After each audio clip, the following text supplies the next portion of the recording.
I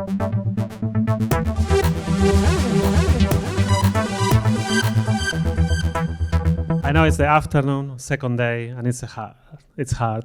I'm also sleepy and tired like all of you. And I'm going to talk about imposter syndrome at an SRE conference. So yeah, imposter syndrome is going to be kicking all the time on me during the next half an hour. I'm Antonio Cobo, principal consultant at Contino, and I'm convinced nearly 95% or more of the problems in IT, it's bad communication or lack of communication. And as you can see on some of the talks today, it was actually, you need to talk to each other, right? I know we don't want to, but we need. So I'm gonna share with you a little bit about my story, right? I'm not an expert on psychology, I'm not an expert on mental health, but I could say that I'm an expert suffering imposter syndrome, right? Which is good. I'm going to talk about it. You've already guessed. I'm from Spain. I cannot hide that, right? My age is too strong. I know.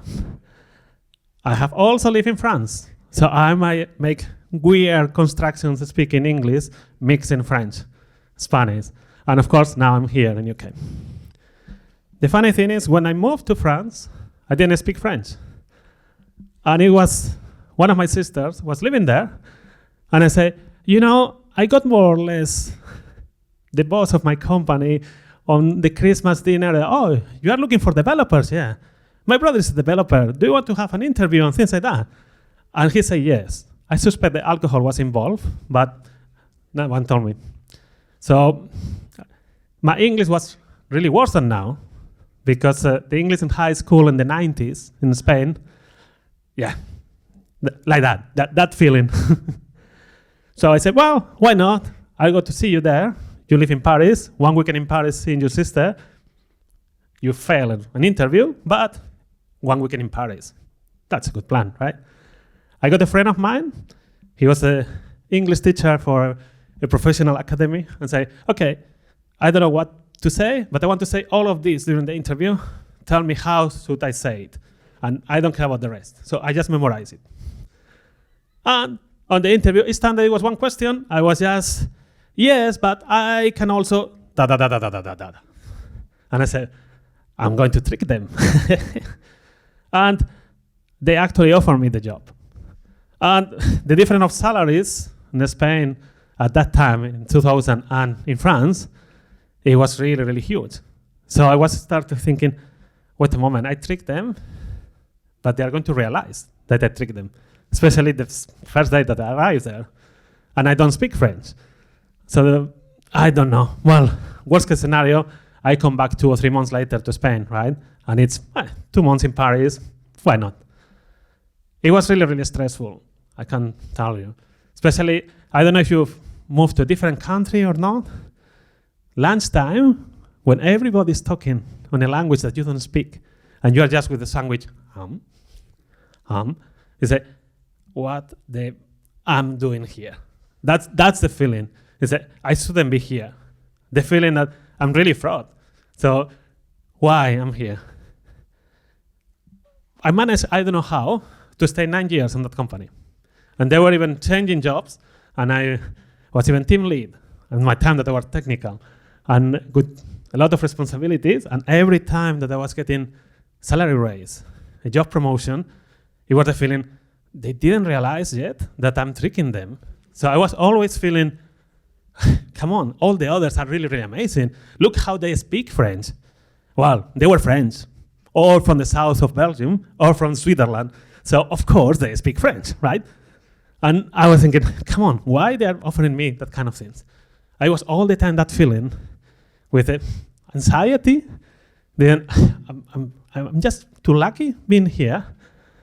And of course I was working late, doing extra hours to compensate, because I was thinking, I'm gonna do that so the fraud can go farther and farther, and I'm tricking them longer. I now know that probably they were tricking me because I was doing more hours working and overcompensating what I shouldn't do. Because if they were giving me the job, the promotion, actually, apparently it's because I was good. But I didn't feel about that. I was always feeling, that's not possible.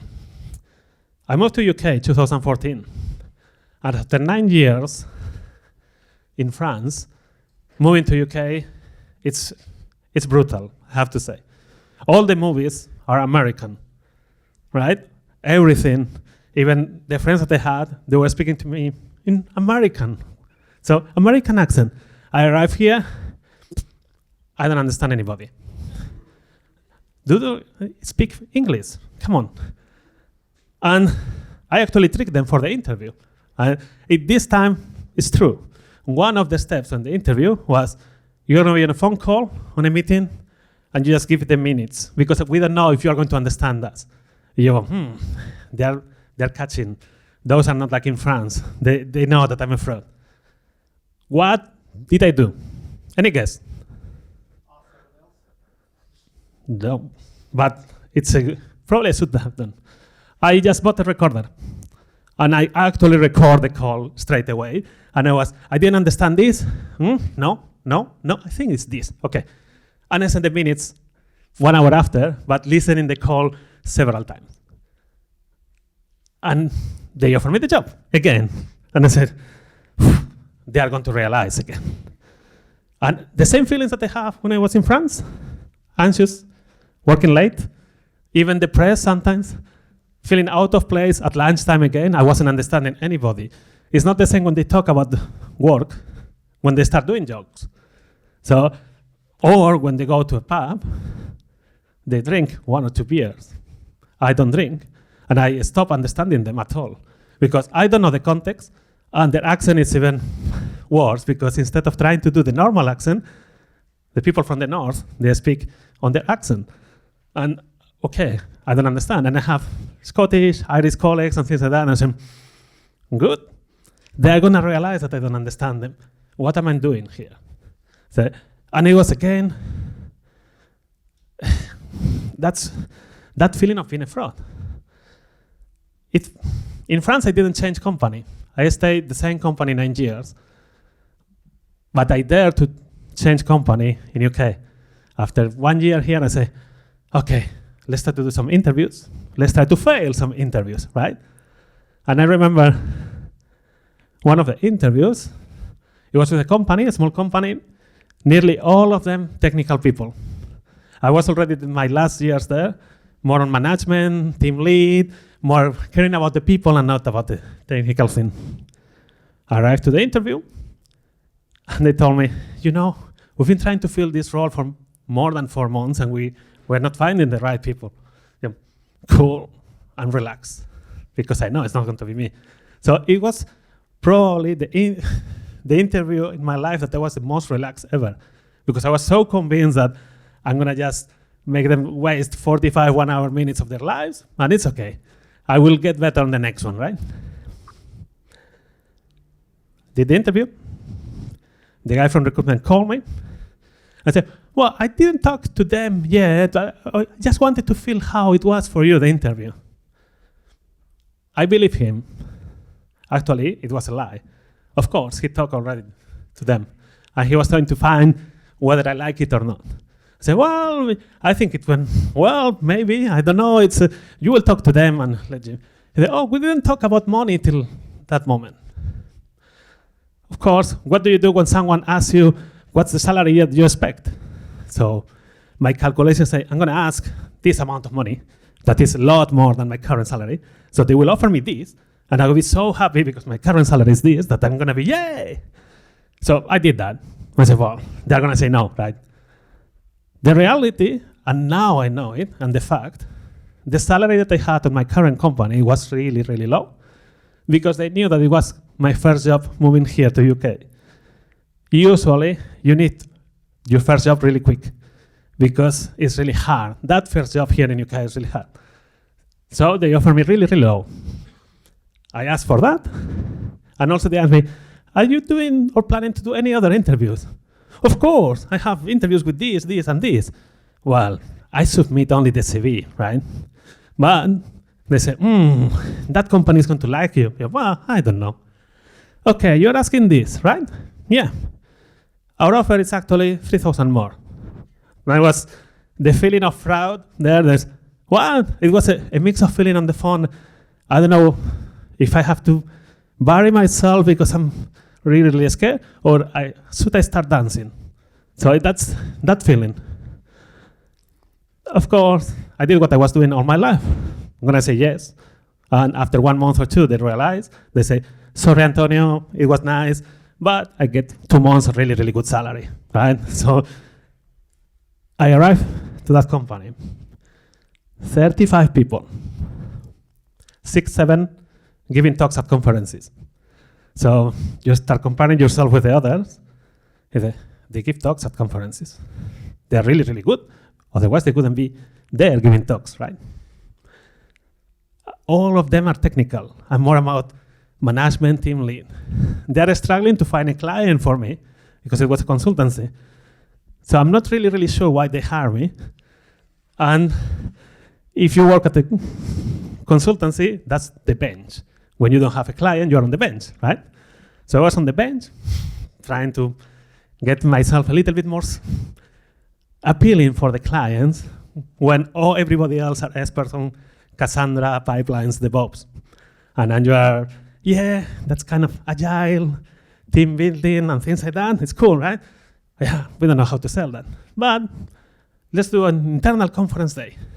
So they stop one day the company, and it's going to be talks about whatever you want. So one of them is going to be the program committee, submit talks, and let's see how it goes that day. And we're going to invite even clients.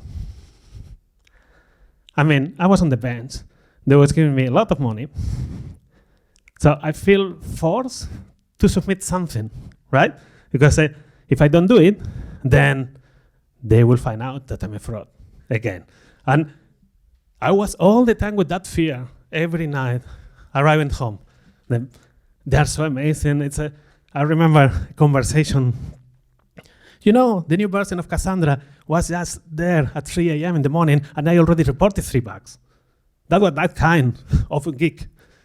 And it was just only one of them. And I was like, what's Cassandra? So that was the feeling. So, okay, I submitted the talk. They said, oh, it's okay, not bad. I watched the recording, and of course, I hated me. When you watch yourself giving a talk, you hate yourself. You are your worst critic. Because you know all the mistakes that you are doing. You don't realize, I hope. But when I'm going to watch myself, this talk, I'm going to say, oh man, that was really bad. I was like that. And then the head of delivery say, you should submit the talk to conferences. Why? Why? Say, yeah, come on, submit. So I did that. I submitted to 2 or 3 conferences. It was a talk about project management and DevOps. And it got accepted at a talk, at a conference called High-Load Strategy. A little bit like the same feeling that I'm having now about Impostor Syndrome and SRE. But it was my first time. So, okay. It was in this beautiful city. Anyone knows? That's Vilnius. And it will always be in my heart because it was the first time that I gave a talk. I probably prefer if you don't look that video because I really, really hate myself a lot. But it was the first one. I said, well, as a one-off, it's okay.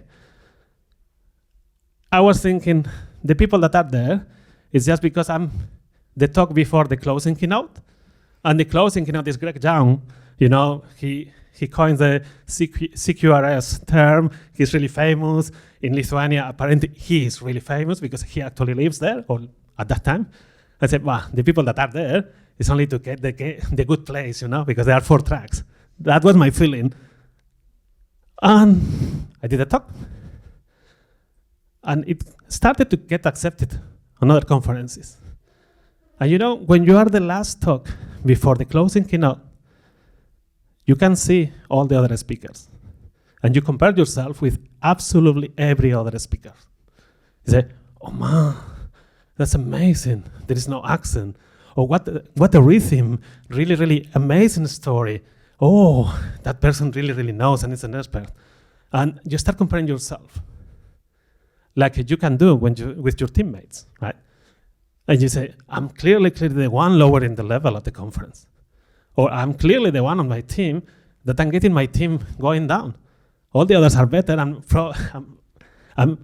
the one that really, the weak link.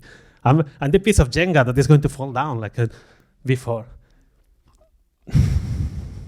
Comparing yourself to anyone else, it's really, really bad. The only comparison that matters, how you were yesterday and how you are today. That's the real comparison that you should ever do.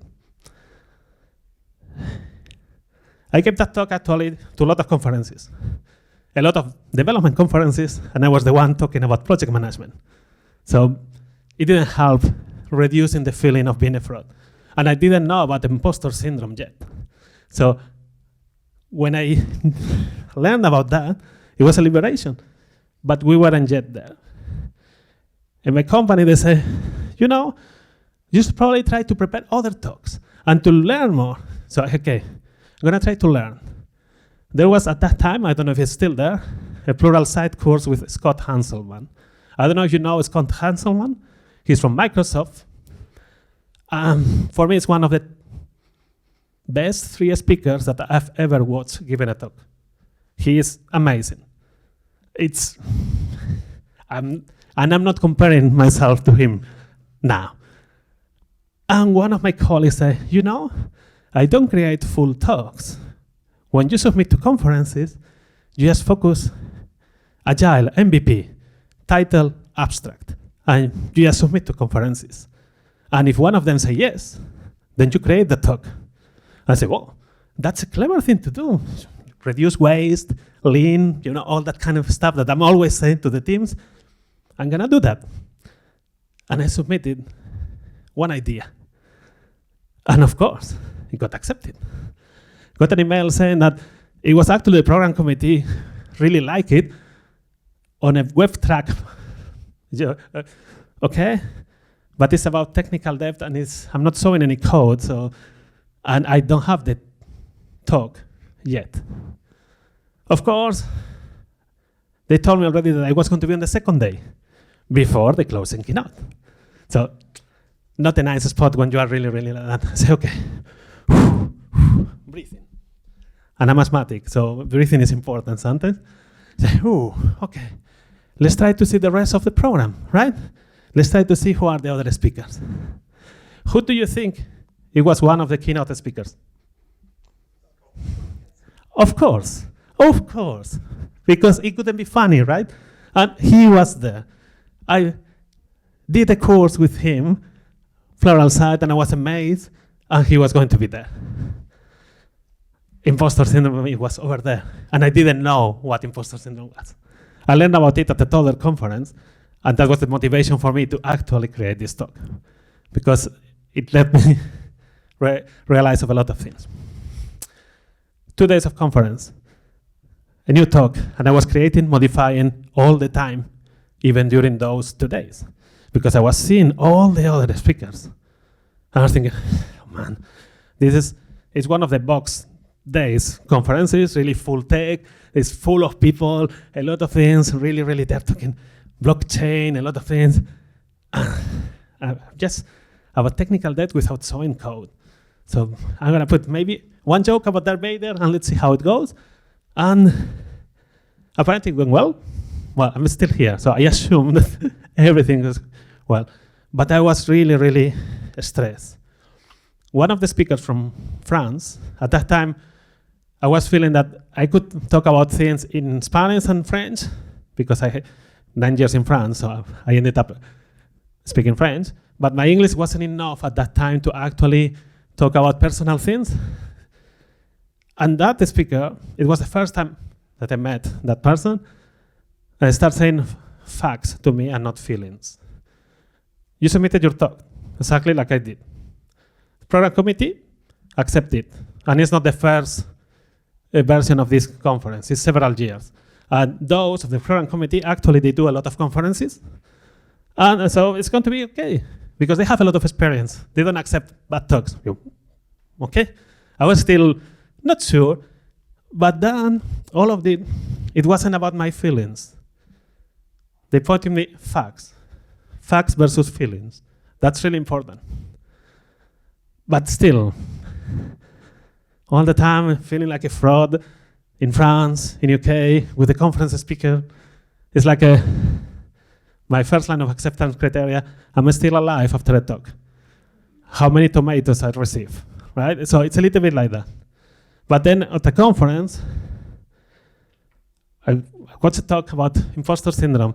I was a little bit, that's interesting, but it didn't really click till I arrived home. A couple of days after that, I started processing all the talks and all the things, because sometimes I might be too slow, but I'm getting all the knowledge of conferences after a couple of days when I'm a little bit well rested.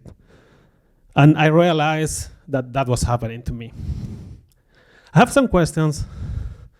Have you ever compared yourself with other team members and felt like a fraud? Have you ever felt unworthy of your job promotion or your job offer? And doubted about your success is why they say that it's nice, right? I could do better, right? And do you know someone, well, now you know that you know someone other than me that could have answered yes. And you can maybe spot some team members that actually maybe they are feeling like that. That's imposter syndrome. And that's the feeling that your accomplishment, you diminish them and with doubts, and you think, I'm going to be exposed as a fraud one day, and they're going to check me out. In Spain, we don't really have the 3 months probation period that in France, or 6 months in France, I don't remember, and 3 or 6 months here in UK. It's 2 weeks, but because in Spain it's really easy to fire people, or it was. So it doesn't matter, the probation. But when I was in France and in UK, having those long probation period, it was really stressful for me. Because every day I was feeling, they're gonna find out. They're gonna find out. And I start working overtime again. The good thing, or bad, we are not alone. At least 70% of individuals, they have that at least once in their life, or constantly. So there are a lot of triggers. You move to a new city, new university, new company, new country. It happens a lot when you are a member of underrepresented gender or ethnicity, that you might feel, I'm just here to fill the quota. And it happens to speakers as well. I'm there just to fill the quota of the diversity. And no, because your talk is great, or your job is great, and you deserve to be there. And it triggers also in technical conferences when you don't do technical talks. Especially after a really technical talk before, that you don't understand anything, and say, they're going to go probably to a different track. Symptoms, or things like that, is you feel afraid, or you feel shame to ask for help. So you continue being Stack Overflow is your friend, or Google. Now it's better than when I moved to France. You can find even more things now than some years ago. I don't want to say my age. You don't want to finish a project or a new talk because it's not perfect, and you don't want to start a new talk or a project because you don't know how to start, and you keep procrastinating. And well, everybody else, they are talented. It's like when I was in France, how good they are that they speak French. Of course, they are French, but I'm just lucky to be there. You keep trying to look for external validation. When you're a speaker at the beginning, okay, do you have a system that people can actually give feedback? And you start checking. Good talk. Oh, the accent was really hard. And you say, you see, I shouldn't be giving talks because my accent is too hard to understand. And I disregard everything else. And it's the same when I was having my yearly reviews or 6 month reviews. Really good. This small thing to improve. You see, I have something to improve. And it's that feeling all the time. You might hear someone, I have been coding more than 20 years. My code is good. No need to review it. The translation of that sentence is, no, I don't want people to review my code because maybe they will find out that I'm a fraud. What? You want to open source this? What if they find bugs? The real question is, we don't open source that, and we don't find the bugs. That's worse, right? Especially in production. I'll go home later, go to the pub, let me just finish this. And you keep in the office the old times, every night till late. For me, imposter syndrome is like the 4 horsemen. You have the self-doubt, perfectionism, and fear of failure, and that provokes anxiety. There are a lot of talks and a lot of views of imposter syndrome, but for me that is a compendium of what I feel, right? Self-doubt, well, you will never know enough. You keep doing trainings not to learn, but to prove that actually you are not a fraud. So, this is a training, so I can put it on my LinkedIn profile. Yeah. Oh, I don't know enough, but you've been team lead, I don't know, 5 years, or you are your senior DevOps guy, and you are killing it for 5 years. No, I don't know enough, because I could do better. You feel that you need to prove your worth all the time. Imposter syndrome for me is like the Death Star of Star Wars. I know only that small things, and everybody knows all of that. It's only that they haven't found out. No, we all know common things. I know things that you don't know, and you probably know a lot of things that I don't know. But we complement each other, right? Perfectionism. That was when I was at university, they always say, that's the good thing to say on interviews, that you are too perfectionist and things like that. That's a little bit of BS, to be honest, right? It's good to strive to do things well.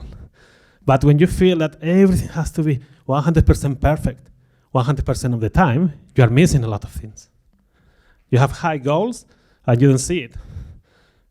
You don't delegate things because it can be better. And you disregard all the good things, right? Binary thinking of imposter syndrome. That's the perfectionist. Something is perfect or bad. Everything that is in the middle, you don't consider it because you want everything to be perfect. So if it's not perfect, it's bad. Do you know what is perfection? Any guess? Perfection is the enemy of great. You are missing a lot of things if you try to do everything perfect 100% of the time. You only need to do things great. You are missing a lot of greatness, trying to strive all the time for a goal that you cannot achieve. Of course, it's hard because you say, but it's good. Yeah, but not really. If you are going to be obsessed on getting things perfect, you don't see the rest. Fear of failure. I'm going to ask for help, then that person is going to say, what a stupid question is that? Well, this person doesn't know anything because he's asking me this. How do you ever feel like that? Every year, several times, and every month, to be honest, myself. Not applying for a job because you don't fill all the bullet points. So they want this, and this. Oh, I do 8 of 10, I'm not going to apply. Come on. If you do 8 out of 10, probably you are the top candidate. Because the reality, the bullet points is, they expect you to cover all after some time on the job learning with them. It's like a wish list. When it's a wish list, or the Santas, I want this toy, and you get only 2, you're really happy, right? It's the same. And of course, there are setbacks. There are things that it's a failure, and it's okay to fail, but then you feel shame to actually do that. When I was in France, actually I had a job interview in Sweden, in Malmo, and I rejected the offer myself. But in the next 2 weeks, I was feeling really, really depressed to think that I could have that job. Because I said, come on, why they know that job is too important, I'm not that good. And I was the one who actually rejected the offer. But my mind, it wasn't thinking about that it was me rejecting the offer. It was, how could I think that I could do that job? So it's hard to get back. It is really hard. Anxiety. One of the good key things, I'm not an expert on anxiety. If you feel anxiety, seek for help. It's really important that. And it's probably the most serious part of the whole talk. And I know that Sometimes a little bit serious, especially in the afternoon. But seek for help, talk to someone. Anxiety can lead to a lot of really, really more important things. So don't be afraid to ask for help. Anxiety, for me, what it was provoking, I was isolating myself from others because I started having trouble sleeping, working more hours, and reducing my social life. But while I was reducing my social life, I was isolating from others. And trouble sleeping because I don't have anybody to talk. And I'm so focused on get people to realize that I'm not a fraud when I'm thinking that I'm a fraud. And it was all the time like that. Each time that I was having really bad moments, it was one after another. So I said, well, that's a really, really sad story what you're telling, Antonio. So how come you are still alive? Yeah. That's one of the important things. You're alive. How do I fight it? That's how it works for me. You might find different things. One of the first things is, if you didn't know about impostor syndrome, you know now that that's a thing. And it's happening to a lot of people. So knowing it, it's going to help a lot. What the speaker did in that box conference, put in facts and feelings, is what I do when I start doubting about myself. I ask someone, okay, can we try to put a little bit of list of facts and feelings? And I don't think about how do I feel about the situation. I try to check the facts. Whether you're giving a talk at a conference, SRE, so they accept me, probably is a good thing, right? And it's not how I feel in checking the amazing hacker that it was just before hacking all the companies. I say, I couldn't even think about that, right? But the fact is, I'm here, like him. In your job is the same. Find the facts. All the good things that you are doing. Save positive feedback and check it from time to time. I tend to ignore positive feedback all the time. But I find that if I take a screenshot of really good things, and I save a folder with the screenshots, or nice comments, even when there is a review at work, that I was doing this and helping this, I save it. And when I feel a little bit down, okay, let's check positive things that I actually did in the past and that someone else actually said. It can be someone at the conference saying a nice thing about your talk, something saying a nice thing about your job. Stop comparing. I cannot be Scott Hanselman because I'm Antonio Cobo. You cannot be anybody else. So why you compare to someone else? You don't know if that person is struggling or not. That person might be really, really looking really confident, but maybe that person is feeling like a fraud, and that's the reason it's looking, and really good, right? So don't compare. Again, as I said before, compare yourself yesterday version, today's version. Goals and deadlines, step by step. I was really, really stressed on that conference because I led to the very last moment, the last responsible moment, right, to have my talk ready. So the last responsible moment, it was just 10 minutes before the talk. It was the last change that I did. Now, what I try to do is organize a lot of lunch and learn with people to do a lot of rehearsals. The first version is probably a little bit shitty, to be honest, but I have a lot of feedback, and then I can improve it. And having a date that I'm going to present something to anybody else stop me to procrastinate. It's the same when you create a new project in your personal life. Sometimes you don't want to start things, but you say, okay, I'm going to do that small thing and present it. Agile, sprints, iteration, small things, delivery. It's the same. Be kind to yourself. Most of the time we are kinder with anybody else, and we're really, really bad with ourselves. What happened to me on the conference is I walk, listen to music, I check my pulse while it's the talk before, and say, oh man, I don't understand anything, but hand is not bad. This will be okay. And it's helped me. You are your worst critic. Everything good that is happening to you is your hard work, and you deserve it. It's not luck, right? And now you know impostor syndrome is a little bit like a vaccination or like a little bit of poison. You know that it happened. You know that it exists. So it can help you develop immunity and be better, right?